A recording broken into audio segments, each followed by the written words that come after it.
Welcome back to Touring the AFC South. I am your host, Mike Patton. And in case you haven't noticed, we have a big game going on in the AFC South this weekend. It is the Tennessee Titans heading to Duval to take on the Jacksonville Jaguars, who have won four straight and five of their last six, which is pretty amazing to see. And here to talk about that with me, I brought in Fox Sports Ben Arthur. What's going on, man? What's up, Mike? Thanks for having me. Yes, sir. Yes, sir. Now, of course, I mentioned it all comes down to the Titans and the Jaguars, and it's kind of like both teams are moving in opposite directions. But of course, first we want to talk about the Tennessee Titans, which last game they started Josh Dobbs, and Josh Dobbs being with the team only 8 days was able to move the offense, showed a few things in the passing game, and Mike Vrabel has now named him the starting quarterback going into the final game of this season. So, I mean, did you expect him to name Josh Dobbs so quickly? I mean, in terms of Vrabel, right? He usually doesn't state what kind of the plan is in terms of players playing or who's starting, who's not. But this was an easy choice. This was the expectation of everyone who has eyes, right, after watching what the Titans were able to do offensively with Joshua Dobbs compared to what Malik Willis had done in his three starts. As you said, Dobbs was actually able to move the offense, something Malik wasn't able to do. Like, Malik didn't have a game over 100 passing yards or a passing touchdown in any of his three games. Dobbs had uh, like 150 passing yards by halftime. The operation was clean for a guy, as you said, who just joined the Titans 15 minutes ago to come in and to look comfortable, to get some explosive plays in the passing game. There were three plays of 30 plus yards. And Malik had, I believe, just one in all his time combined. So, I mean, this was an easy choice, right, for a do or die game at Jacksonville for the AFC South title. So let's see if he can kind of maintain what he did against Dallas and into this obviously a must-win game, and obviously the Titans are going to have some of the guys back that they were resting or hurt or however you want to frame that. So yeah, it was an easy choice, and Mike Vrabel, frankly, just acknowledged what was kind of obvious to everyone. Now, of course, plenty are going to use this opportunity to go at Malik Willis and talk about him and talk about how he's this, how he's that, how is this, that, and the other. For you, what does it mean that he doesn't get this start, and what does it mean for him in the long term, in your opinion? Yeah, I don't think people should give up on Malik Willis yet. And if you take one look at Twitter, I think a lot of people have already gone to that. We all know he's very raw, even just with making kind of a lot of simple NFL throws in terms of processing, decision making in the pocket. We saw kind of the inconsistencies, the highs and lows of that whenever he did step on the field. But I don't think this is it for him. I think he has too much talent for this to kind of be it, right? You look at kind of the full picture. He's only started three games. Everyone knew he was going to be a project entering the league. Uh, Third round pick, played at Liberty. There's obviously the way they play football in the NFL is very different than Liberty. His offense at Liberty was very different than the kind of offense he's asked to run in the NFL. And then, not to mention the level of competition, better athletes, DBs are reacting quicker. There's so many things that we've seen him have to learn on the fly. And so yeah, it might be it for him this season, but he'll certainly be in the mix for the backup role next year, and we'll kind of see what shakes from there. Obviously, the Titans have a lot of uncertainty at the quarterback position. We don't know if Ryan Tannehill will be back next season. I think we all know the kind of the cap savings that can come from moving on from him. So there'll be a window of opportunity for Malik next season, and from there we'll kind of see, right? Like we all, again, to my previous point, we knew Malik was going to be a project. I think many had hoped that he would have showed more progress to this point, but I don't think the door is necessarily shut on him.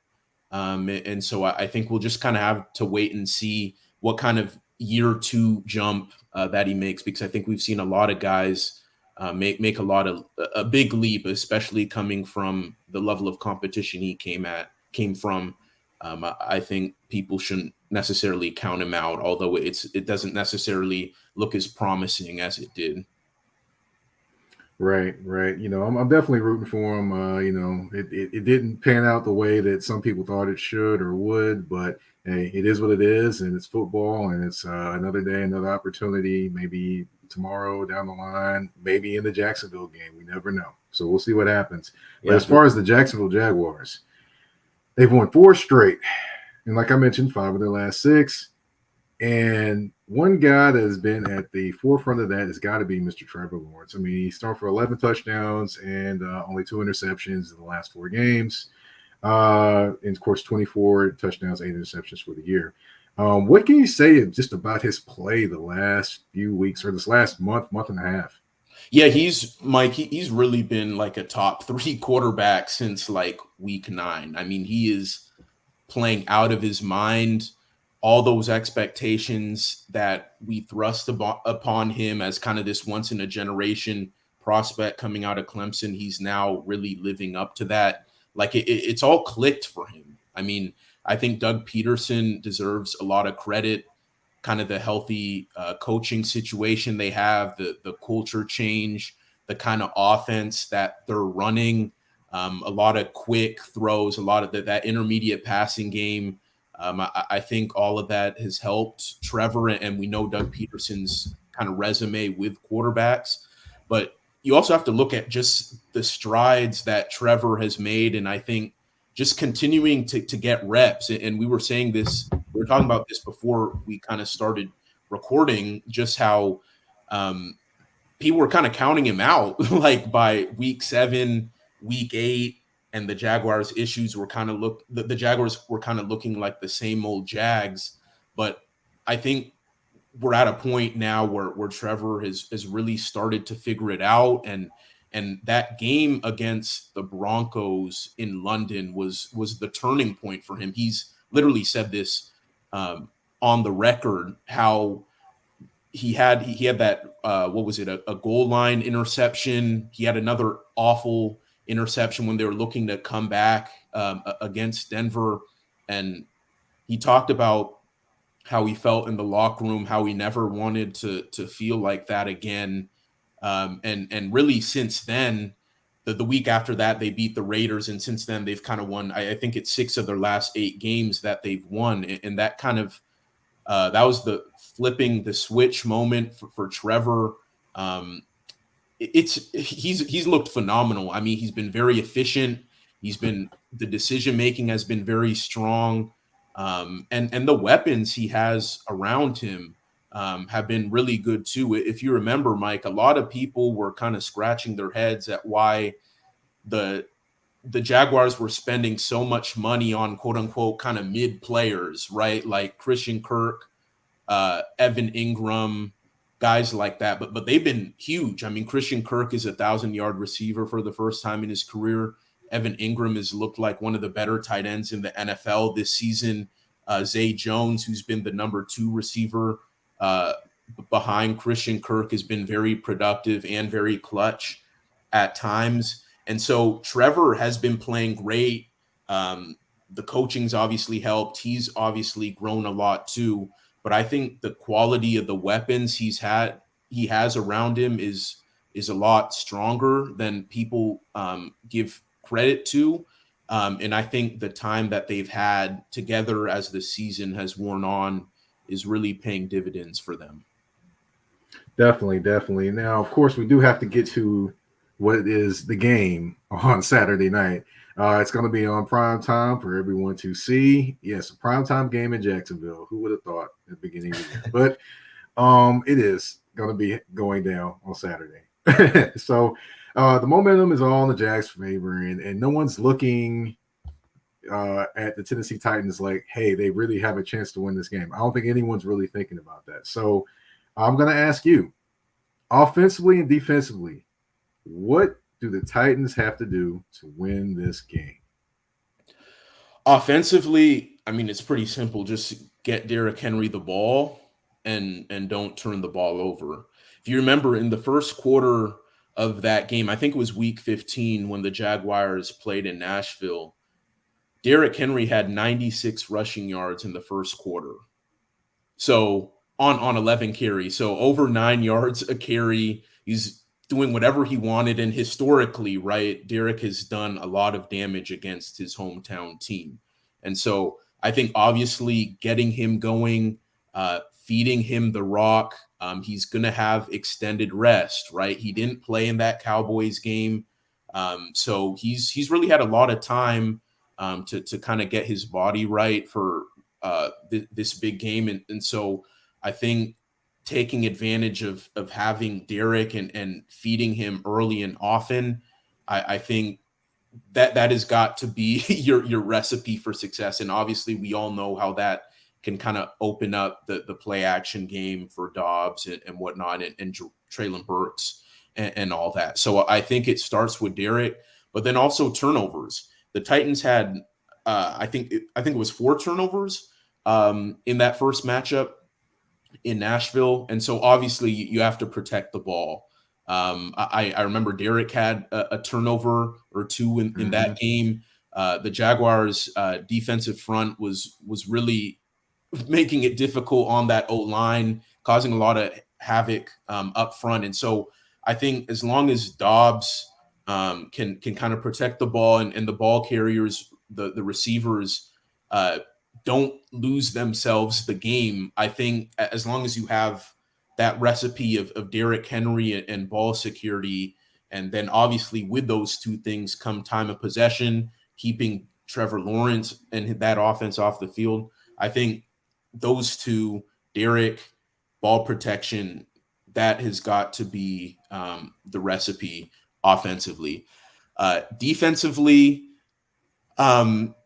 it's got to start with the pass rush. And kind of like how I was saying, like with Derrick not having played in that Cowboys game, Jeffrey Simmons and Danico Autry didn't play in that game either. So the hope is ideally you have those guys playing, have them playing at as close to 100% as possible.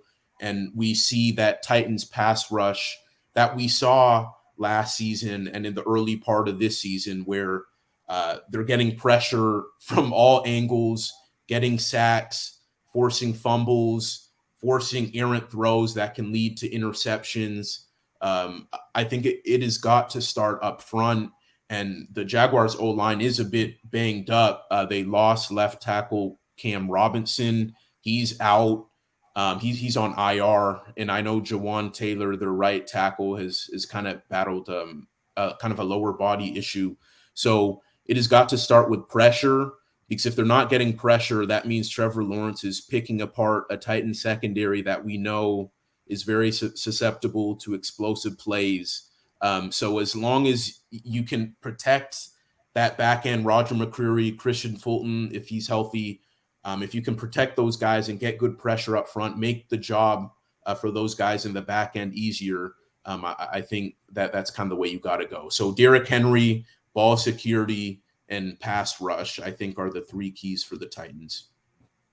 All right. Now, as far as the Jaguars, they are the favorites. They're at home.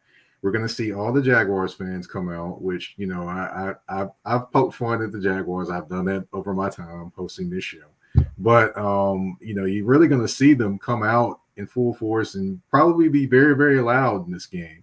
So for the Jaguars at home, looking to clinch a playoff berth, what do they need to do offensively and defensively to win this game? Yeah, offensively, it kind of goes back to what they did in Nashville in that first matchup, and kind of with what I was saying about the Titans needing to protect that back end, like that pass defense. The Jaguars need to look to exploit it. The Titans need to show you that they can stop you, right? Because in that first matchup, Evan Ingram had like 160 receiving yards. Like they had no answer for him. Christian Kirk has been very productive, as I said. Zay Jones too. If they can get those guys the ball in space, um, they have the potential to do a lot of damage because the Titans have not had really any consistent outside of Kevin Byard. They haven't really had any consistency in the back end. So I think continuing to exploit that, like pretty much every team has tried to do this season, I think is where you got to go. Travis Etienne is obviously going to be a factor offensively, but the Titans' run defense is still pretty stout, and I think he was held below 35 rushing yards in that first game. So it may be kind of tough sledding in the run game. So as long as you're able to get the ball to those playmakers in space on the outside, I think you have a really good chance. Defensively, kind of like with the Titans, I think it's got to start up front. The Jaguars have been one of the top takeaway teams in the NFL this year, particularly in the latter part of the season. And it started with guys like Josh Allen and Trayvon Walker and Dwayne Smoot, who's actually on IR and he's out for the season. But as long as those guys are able to get pressure, they haven't been a big sacks team, but in terms of pressure rate, they've been really strong in that department. They can force fumbles, lead to bad throws that can that can lead to interceptions for guys like Rayshon Jenkins and Darius Williams. I think that's obviously a big plus. And so for the Jaguars offensively, it's got to start in the passing game because it's probably going to be tough sledding in the run game. And then those guys up front defensively have got to get pressure. So that's kind of the way I'm looking at this matchup. Gotcha. Well, it's definitely going to be a fun one down there in Jacksonville, Florida, or like Jacksonville fans like to say, Duval. So, they like to say that a lot. But, of course, I always end the show with a game. I got 5 questions, 2 answers, and 1 choice. Are you ready? Yeah, let's do it. All right. Henry or Etienne, who runs for more yards on Saturday night? Derrick Henry. That's an easy one. All right. Danico Autry will be back for this game. He didn't play in the first game, I believe, because he was still out injured. Titans or Jaguars? Who has more sacks? I think the Jaguars have more sacks. Gotcha. I kind of get the way you're leaning here, but I'm not going to say it. Let's see. As far as Burks or Chigaquonko, who has more receiving yards for the Titans on Saturday night? I think that's a tough one. I'm going to say Burks. He made some nice plays in that Cowboys game. Kind of got back in that rhythm that we saw before the concussion against the Eagles. So I'm going to go Treylon Burks. All right. As far as turnovers, Jags or Titans, who has more? Well, I think the Jaguars have more takeaways. So I'll say that the Titans will have more turnovers offensively. Gotcha. And, I'm already, let's see. And then I'm going to have to go with the 2 receivers or the 2 leading guys, I should say, for the Jaguars. That would be Ingram and Kirk. Who leads the Jaguars in receiving in this game? I'm going to say Christian Kirk, just because I think the Titans are going to be so focused on stopping Ingram after what he did to them in the first game. And I think Christian Kirk gets some favorable matchups. And I think he exploits that. So I'm going to say Christian Kirk. Well, it's definitely going to be a battle down there. I don't know how optimistic Titans fans are, but I definitely know Jaguars fans are very optimistic going into this one. I want to thank you for coming on, Ben. If you would tell everyone where they can reach you and read your articles. And again, thank you for your time. Yeah, no, thank you for having me, Mike. In terms of reaching out to me or reading my work, my work is on foxsports.com. If you go to the personalities page, you could find my name, Ben Arthur, and you'll see all my articles populate. from there. So that's where my content is. And then obviously I'm on Twitter at Ben Y Arthur, one word. And same thing on Instagram. And yeah, those are the best places to reach me at. All right. Well, I thank you for your time. I thank everyone for tuning in on this episode of Touring the AFC South. We're out.